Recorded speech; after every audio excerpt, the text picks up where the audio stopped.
बिस्मिल्लाहिर्रहमानिर्रहीम। मेरे इंतहाई काबिल एहतराम ताजर बरादरी के बुजुर्गों, नौजवान साथियों, भाइयों, अस्सलामुअलैकुम। आज 12 अक्टूबर है और आज के दिन मियां मोहम्मद नवाज शरीफ की हुकूमत को दूसरी मर्तबा मार्शल लॉ के जरिए खत्म किया गया था। और ये वो दौर था जब 28 मई 1998 को पाकिस्तान अल्लाह ताला के फजल करम से एटमी ताकत बना था। ये वो दौर था नवाज शरीफ का जब 20 फरवरी 1999 को अंजहानी वजीर आजम वाजपेयी वागा के जरिए पाकिस्तान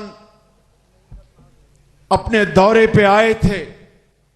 ये वो दौर था जब वजीर आजम वाजपेयी ने मीनारे पाकिस्तान पर जाकर कहा था कि पाकिस्तान बनते वक्त हमारे दिलों पर बहुत घाव लगे थे, लेकिन आज हम पाकिस्तान के वजूद को दिल से तस्लीम करते हैं। ये वाजपेयी ने तारीखी अल्फाज मीनारे पाकिस्तान पर कहे थे। और ये वो दौर था जब पाकिस्तान इस्लामी दुनिया में पहला मुल्क था कि एटमी ताकत बन चुका था। और ये वो दौर था नवाज शरीफ का जब वाजपेयी ने लाहौर के दौरे के दौरान वजीर आजम नवाज शरीफ को कहा था कि मेरी ख्वाहिश है कि 1 साल के अंदर अंदर कश्मीर का मसला मुनसिफाना बुनियादों पर हल हो जाए। ये तो अल्लाह ताला को इल्म था कि यह मसला हल होना था। वाजपेयी साहब अपनी बात दिल से कह रहे थे या ऊपर से कह रहे थे, लेकिन उन्होंने मियां नवाज शरीफ को ये अल्फाज कहे थे। और फिर आपने देखा कि किस तरह हुकूमत को खत्म किया गया आज के दिन 12 अक्टूबर 1999 को। और कश्मीर का लाहौर का जो डिक्लेरेशन था उसको सेल आउट ऑफ कश्मीर का नाम दिया गया उस डिक्टेटर की हुकूमत में। और फिर वही पूरी दुनिया ने देखती आंखों ने देखा कि फिर जाकर वहां पे काठमांडू में नेपाल में वाजपेयी से हाथ बनाने के लिए मुशर्रफ ने इस तरह जाकर कुर्सी के सामने हाथ बढ़ाया।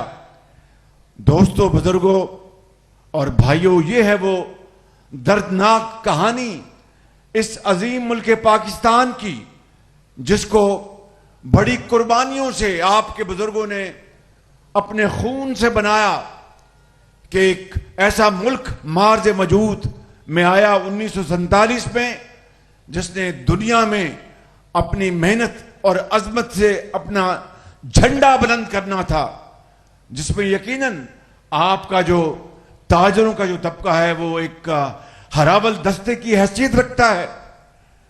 फिर आपने देखा कि फिर जब दौर आया मियां नवाज शरीफ का तीसरा दौर 2013 से लेके 18 तक, तो आप इस बात के गवाह हैं कि 20-20 घंटे लोड शेडिंग होती थी। आपने अपनी दुकानों में बड़े बड़े महंगे जनरेटर लगा रखे थे और उसमें महंगा डीजल और पेट्रोल उसमें आप फूकते थे, तब जाकर आपकी दुकानें चलती थीं। और फिर आपने देखा कि वही नवाज शरीफ जो तीसरी मर्तबा वजीर आजम मुंतखब होकर आया आपके वोटों से, अपने 5 साला दौर में, बल्कि उससे पहले 20-20 घंटे के अंधेरे खत्म कर दिए। क्या यह मैं दुरुस्त कह रहा हूं या गलत कह रहा हूं? मुझे जोर से बताएं। और फिर आपने देखा कि सी पैक आया और सी पैक के जरिए 30 अरब डॉलर की सरमायाकारी हुई। और आपने देखा कि किस तरह पूरे पाकिस्तान में तरक्की और खुशहाली के मंसूबे तेजी के साथ नवाज शरीफ के दौर में मुकम्मल होते रहे। दूर ना जाएं, इसी मेट्रो को ले लें। 30 अरब रुपए में नवाज शरीफ के दौर में यह मुकम्मल हुआ, यह मंसूबा, जिसमें आज लाखों लोग, बुजुर्ग भी, वकील भी, उस्ताद भी, तालिब इल्म भी, मजदूर भी, बेवा भी, यतीम भी, वकील भी, नर्सें भी इसमें जाकर सफर करती हैं और जाकर अपना अपना रिज़्क़ हलाल अपने दफ्तर में पहुंचते हैं। यही आप ऑरेंज लाइन को ले लें, किस तरीके से सी पैक में नवाज शरीफ के दौर में यह ऑरेंज लाइन का मंसूबा मुकम्मल हुआ। इसके बावजूद कि 3 साल की ताखीर, जिसकी कोई वजह नहीं थी, कि पीटीआई ने अदालतों में दरखास्तें दी और तरह तरह के इल्जामात लगाए। अदालतों में हाई कोर्ट और सुप्रीम कोर्ट तक वो केस गया, एक धेले की करप्शन साबित नहीं हुई, लेकिन फिर ताखीर के साथ ये ऑरेंज लाइन का मंसूबा मुकम्मल हुआ, जो कि पाकिस्तान के अंदर ऐसा और कोई मंसूबा नहीं। ये किसके दौर में लगा? ये नवाज शरीफ के दौर में लगा। और इसी तरीके से ये रिंग रोड आप देखते हैं, अगर रिंग रोड ना होता तो आज लाहौर की ट्रैफिक क्या हाल होता। अगर लाहौर के अंदर फ्लाईओवर्स और दूसरे आप यहां पर जो सड़कों का जाल बिछा, ये ना होता तो आज ट्रैफिक का क्या हाल होता। ये सब मंसूबे नवाज शरीफ की क़यादत में, उसकी लीडरशिप में लगे। और मैं आज पंजाब के इंतहाई काबिल एहतराम और रिज़्क़ हलाल कमाने वाले ये ताजर बुजुर्ग और भाई और नौजवान बैठे हैं, आपकी खिदमत में अर्ज करना चाहता हूं कि आज फिर जब नवाज शरीफ का सफर 2018 में 17 में खत्म किया गया, तो किस तरह पाकिस्तान में अंधेरे और तबाही हुई, महंगाई और हर तरफ माश का कत्लेआम किया गया। मुझे ये कहते हैं कि 2022 में अप्रैल में जब मैंने मनसब संभाला मखलूत हुकूमत का, तो शहबाज शरीफ 16 महीने में तुमने अपनी सियासत को नुकसान पहुंचाया।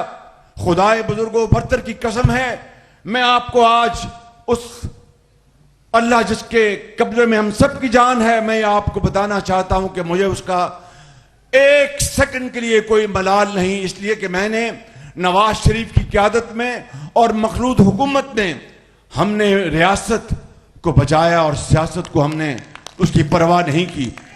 अगर मुझे बताएं, पंजाब सजाया, दिल पे हाथ रखकर बताएं, दिल पे हाथ रखकर बताओ, भाई ठहर जाओ जरा, दिल पे हाथ रख के बताएं कि अगर खुदा ना खास्ता रियासत ना बचती तो फिर सियासत तो वैसे दफन हो जानी थी। रियासत बच गई, सियासत भी बच जाएगी।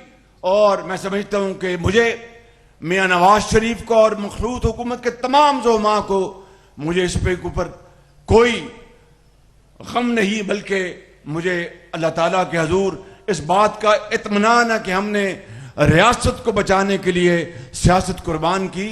वो हमें भी ये हरबा आता था, हमें भी ये गुर आता था कि हम रियासत को खुदा ना करता बर्बाद होने देते और अपनी सियासत को बचा लेते, जिस तरह पिछली हुकूमत ने किया था। लेकिन हमने ऐसा नहीं होने दिया। हमने हर चीज, हमने कहा कि हर चीज कुर्बान करने को तैयार हैं, पाकिस्तान के नाम पर कोई आंच आने नहीं देंगे इंशाअल्लाह। पंजाब सजाया, सड़का दा जाल बिछाया, मियां सब दा दर्द वंडाया। फिर मुझे कहते हैं कि इसके अलावा इन 16 महीनों में क्या किया, आप सब जानते हैं कि तारीख का सबसे बड़ा सैलाब आया, उसको हमने अल्लाह ताला के फजल करम से जो भी हम खिदमत कर सकते थे हमने की। फिर महंगाई थी जो हमारे दौर से पहले तेजी से बढ़ रही थी, वो भी हमें विरसे में मिली। लेकिन आप ताजरान, उनके नुमाइंदे, कोई सेक्रेटरी जनरल है, कोई सदर बैठा है, पूरे पंजाब के इस मेन टेबल पर बैठे हैं, आप सब इस बात के गवाह हैं कि नवाज शरीफ के दौर में हमेशा रमजान शरीफ में आटा हर दुकान पर सस्ता मिला करता था, उसके ऊपर सब्सिडी दी जाती थी। लेकिन महंगाई के इस शदीद तरीन दौर में हमने पंजाब में रमजान शरीफ में तारीख में पहली मर्तबा 70 अरब रुपए की सब्सिडी देकर हमने सस्ता आटा पूरे पंजाब में मुहैया किया, जिसके लिए मैं यकीनन वफाकी हुकूमत, हिसाक डार साहब और पंजाब की हुकूमत का शुक्रगुजार हूं। जिस तरह केपी में भी हमने सस्ता आटा, सस्ता नहीं फ्री आटा हमने पंजाब में भी मुहैया किया और केपी में मुहैया किया। इसी तरह बाकी सूबों की भी हुकूमतों ने अपने अपने तरीके से रमजान शरीफ में लोगों को सहूलत देने के लिए सस्ती चीजें मुहैया की। लेकिन ये बात करने का मकसद क्या है कि तारीख में इतनी शदीद महंगाई से आम आदमी पिस गया था, उसको कुछ सहूलत देने के लिए ये फ्री आटे की स्कीम हमने जारी की और मैं खुद जगह जगह पहुंचता रहा। मेरे बुजुर्गों, भाइयों और नौजवान साथियों, मैं आपको आज कोई लंबी तकरीर करने नहीं आया, चंद बातें अर्ज करने आया हूं कि ताजर की दुकान चलेगी तो पाकिस्तान चलेगा, खरीदो फरोख्त होगी तो पाकिस्तान खुशहाल होगा। और अबे बात सुनना भाई, शाबाश। और भाई इन जरा रोटी पहले खुआ दो मेरा खालिश, शाबाश भाई, भाईजा भाईजा दे, बस शाबाश शाबाश, मेहरबानी। ओ भाई ठीक, इन फट के बिठा लो, शाबाश। सरदार जी को बिठा दो मेरा खालिश। तो मैं ये गुजारिश कर रहा था कि कारोबार चलेगा तो पाकिस्तान आगे चलेगा, मईशत मुस्तहकम होगी तो पाकिस्तान तरक्की और खुशहाली से हमकिनार होगा।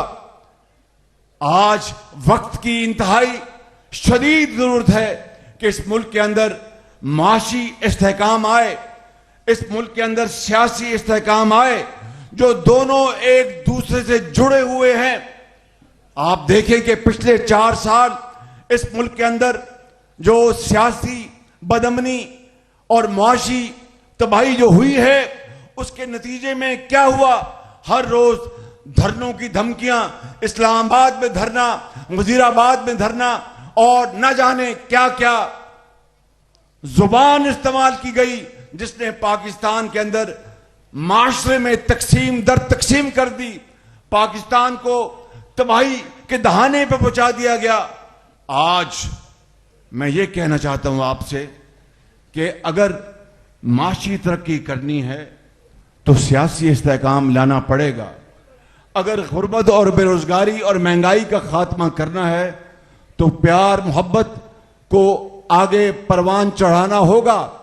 अगर हमने पाकिस्तान को उसके पांव पे खड़ा करना है और शोहदा और उन शहीदों की पजीराई करनी है जिन्होंने पाकिस्तान के लिए अपनी हर चीज लुटा दी, मता लुटा दी, अपनी जानों की नजराना पेश किया, तो अगर हमने उनकी तौकीर करनी है तो हमें इस मुल्क के अंदर तकसीम को खत्म करना होगा।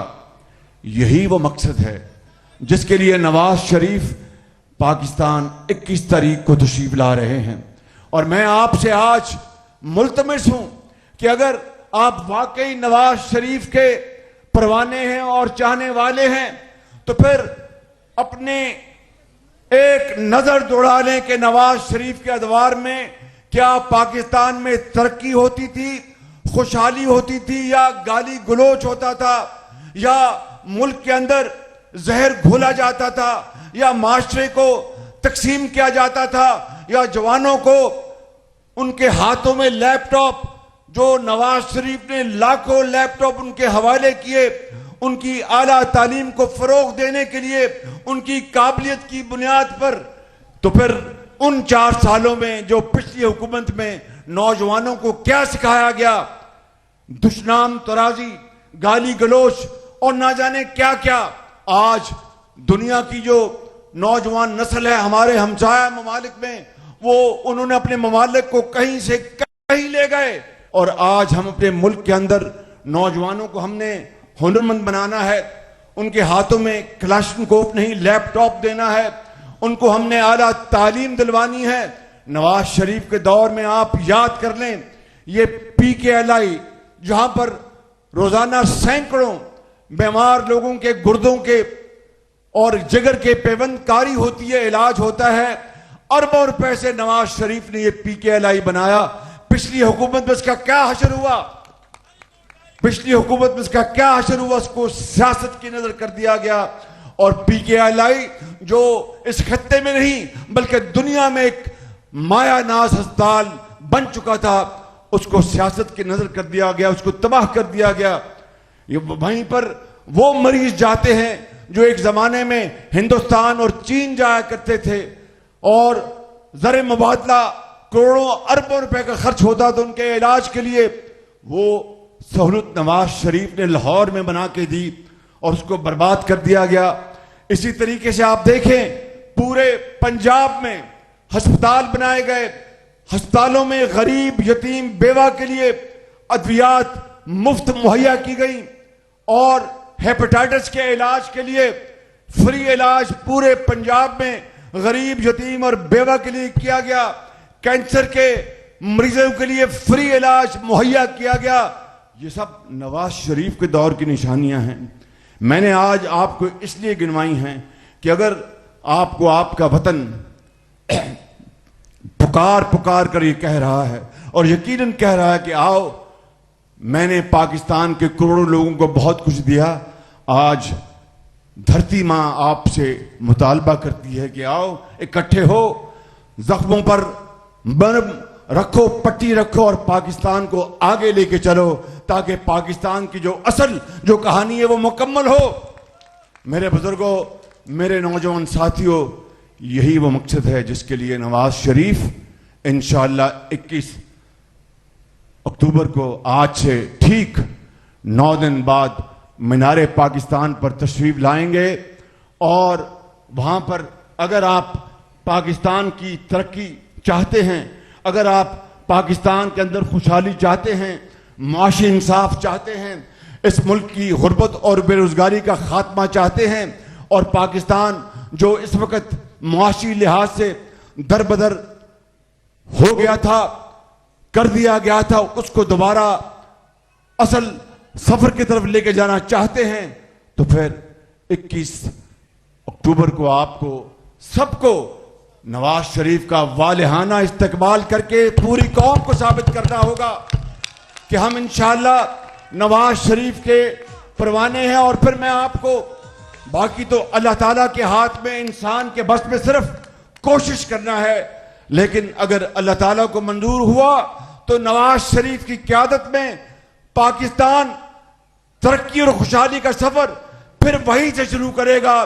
2018 में जब उसको खत्म किया गया, एक साजिश के जरिए इसको खत्म किया गया, इस सफर को तबाह कर दिया गया और पाकिस्तान दोबारा दायरों में घूमता रहा।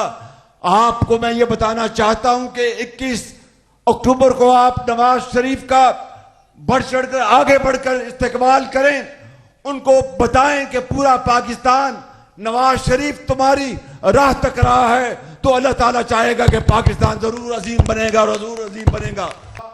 कि 21 अक्टूबर को किसी ने चंद दिन पहले कहा कि 21 अक्टूबर को हड़ताल, जब कोई खुशी की बात होती तो हड़तालें तो नहीं होती। जब खुशी का कोई मकाम आए या कोई अच्छा मौका आए तो उस वक्त आप मिठाई लेकर बाहर निकलते हैं और जौक दर जौक अपने लीडर को उसका इस्तेकबाल करते हैं। तो मेरी आपसे गुजारिश है कि 21 अक्टूबर को मैं ये नहीं कहता कि आप सारा दिन दुकानें बंद रखें, नहीं, मैं बिल्कुल नहीं कह रहा, लेकिन जितना घंटे आप दुकानें बंद करके अपनी सड़कों को और अपने बाजारों को खुला करेंगे, उतने ज्यादा वहां पर नवाज शरीफ के चाहने वालों और परवानों का वहां पर पुरजोश जुलूस निकलते रहेंगे, जो कि फिर जाकर इकबाल पाक मीनारे पाकिस्तान पहुंचेंगे। आप पर लाजिम है मेरे बुजुर्गों और नौजवान साथियों, अगर आप नवाज शरीफ से मोहब्बत करते हैं तो फिर 21 अक्टूबर को इसका भरपूर मुजाहरा करें, तो पाकिस्तान इंशाअल्लाह इसकी तकदीर नवाज शरीफ बदल देगा। नवाज शरीफ, नवाज शरीफ, पाकिस्तान। खुदा हाफिज।